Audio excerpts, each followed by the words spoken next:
Allahu Akbar, Allahu Akbar, Allahu Akbar. La ilaha illallah, wallahu akbar, Allahu akbar, walillahil hamd.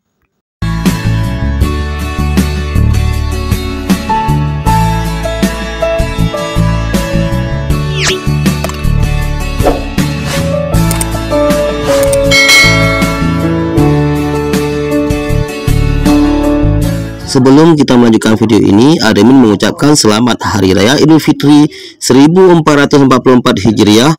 Mohon maaf lahir dan batin.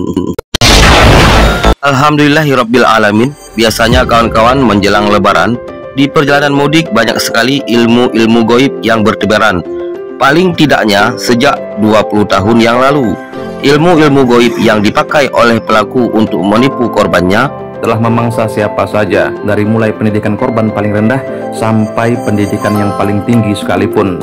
Di antara sebanyak itu ilmu-ilmu goib yang bertebaran, ada 3 spesies ilmu goib yang biasa digunakan oleh para pelaku untuk memangsa korbannya. Kali ini saya akan beritahukan kepada Anda ciri-ciri spesifik dari fisik para pelaku, sehingga dengan mengetahui tanda-tanda awal ini Anda bisa lebih waspada ketika bertemu atau berpapasan bahkan berinteraksi dengan orang-orang yang diduga sebagai pelaku daripada ilmu-ilmu goib yang bertebaran ini. Ilmu goib pertama yang biasa digunakan oleh para pelaku ketika mendekati waktu lebaran ini adalah ilmu gendam. Sudah sangat terkenal di TV-TV. Ciri-ciri spesifik fisik pelaku gendam ialah matanya sering berkedip-kedip. Dalam arti kata, kedipan matanya lebih cepat dan lebih sering daripada kedipan mata orang biasa. Dan ilmu goib yang kedua, walaupun sebenarnya ini tidak ada sedikit pun sangkut pautnya dengan goib, yang sering digunakan oleh pelaku kejahatan ketika mendekati waktu lebaran ialah hipnotis. Ciri-ciri spesifik fisik pelaku hipnotis ini adalah jika bicara dia sangat jarang sekali memiliki jeda, atau bicaranya lebih banyak tanpa jeda. Dan ilmu goib ketiga yang biasa digunakan oleh pelaku ketika mendekati waktu lebaran ini sama sekali tidak ada hubungannya dengan ilmu goib apapun. Namun kebanyakan di antara korban selalu mengatakan bahwa itu adalah ilmu goib, yaitu menggunakan bius. Nah, untuk ciri-ciri spesifik fisik pelaku bius ini sangat sulit untuk ditentukan, karena kejahatan bius itu menggunakan obat tidur yang mau tidak mau harus dibeli di apotik. Sementara obat tidur yang dijual di apotik-apotik itu tidak bisa dibeli oleh orang sipil tanpa resep dokter. Jadi kemungkinan besar pelaku bius ini adalah orang-orang medis atau orang-orang yang memiliki link atau hubungan dengan orang-orang yang bekerja di apotik. Setelah kita ketahui ciri-ciri fisiknya, maka sekarang kita masuk kepada langkah selanjutnya, mempelajari cara kerja daripada 3 modus kejahatan ini.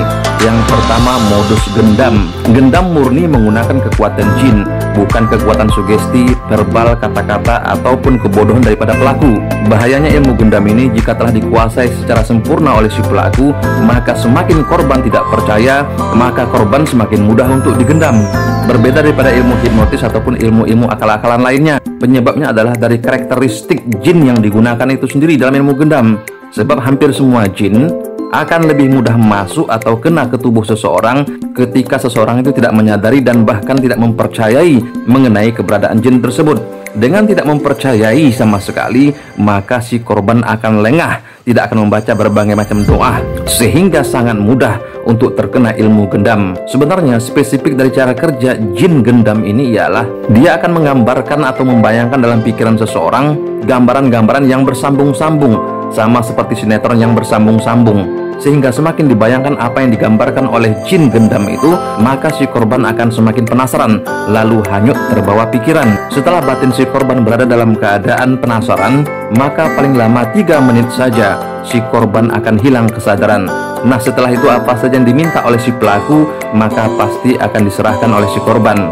Ditambah embel-embel, biasanya si pelaku akan mengatakan bahwa dia adalah saudara daripada si korban, atau paling tidaknya kawan waktu kecil dulu. Nah, jika Anda di perjalanan mudik ini bertemu dengan orang-orang yang setiap Anda berbicara dengannya, Anda merasakan sesuatu yang sangat penasaran dengan apa yang dia ceritakan. seakan-akan ceritanya itu bersambung-sambung seperti episode sinetron, maka segeralah Anda hitung secara acak, baik itu huruf ataupun angka. Hitung dalam hati saja, 1, 4, 5, 7, 9, 10, 11, 3, umpamanya seperti itu.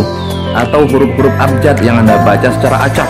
Dengan begitu, gambar yang bersambung-sambung yang dibayangkan oleh jin gendam itu akan buyar atau acak, sehingga kesadaran Anda akan segera pulih kembali. Lalu yang kedua adalah modus hipnotis. Cara kerja hipnotis ini murni menggunakan rasa panik korbannya. Karena ketika seseorang itu panik, apapun sekolahnya, maka di saat itulah dia akan menjadi bodoh dan mudah diperdaya. Tetapi untungnya hipnotis ini tidak menggunakan kekuatan jin sama sekali. Ini murni kekuatan verbal atau perbuatan mengolah kata-kata. Dengan cara membuat korbannya sedikit panik, lalu setelah dia melihat korban agak mulai panik, maka semakin tingkatkanlah rasa panik itu, tetap dengan menggunakan kata-kata. Nah, jika Anda bertemu dengan orang-orang seperti ini ketika di perjalanan mudik, sebaiknya segeralah Anda makan permen atau merokok bagi yang perokok. Tidak banyak yang mengetahui, permen ataupun rokok adalah dua benda yang sangat ampuh untuk menetralisir rasa panik. Itulah sebabnya orang-orang yang tengah panik selalu biasanya memakan permen ataupun menghisap rokoknya. Ini hukumnya pasti, ilmu hipnotis setinggi apapun tidak akan bereaksi kepada orang yang tengah mengulum-ngulum permen atau tengah mengulum-ngulum rokoknya. Dan yang ketiga adalah modus bius. Biasanya hanya bisa melalui media makanan ataupun media minuman. Jadi sebaiknya kalau Anda tengah di perjalanan saat mudik sekarang ini, usahakanlah sekuat-kuatnya tidak membeli makanan atau minuman di tempat-tempat eceran. Sebaiknya walaupun mahal, ketika Anda lapar, berhenti dan makanlah di rumah makan atau restoran yang resmi. Namun jika Anda tengah apes, lalu termakan ataupun terminum makanan dan minuman yang telah dimasuki obat tidur atau obat bius tadi, maka ada cara yang alamiah untuk menetralisir obat bius tersebut. Tetapi perhatikan dulu tanda-tanda medisnya. Jika Anda merasa sangat mengantuk yang berbeda setelah Anda makan atau minum sesuatu, maka itu dapat dicurigai Anda sudah terkena bius.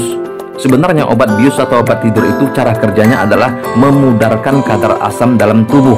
Sehingga semakin menipis kadar asam dalam tubuh Anda, maka tubuh semakin lemas. Dan yang kedua, tubuh akan mengantuk di luar batas sewajarnya. Nah, jika ini dibiarkan terus, tentu saja Anda akan lemas, pingsan, ataupun tertidur. Nah, perlu Anda ketahui, satu-satunya bahan alami yang mampu menaikkan kembali kadar asam dalam tubuh adalah kopi. Itu sebabnya orang yang biasa minum kopi tidak akan mempan di bius.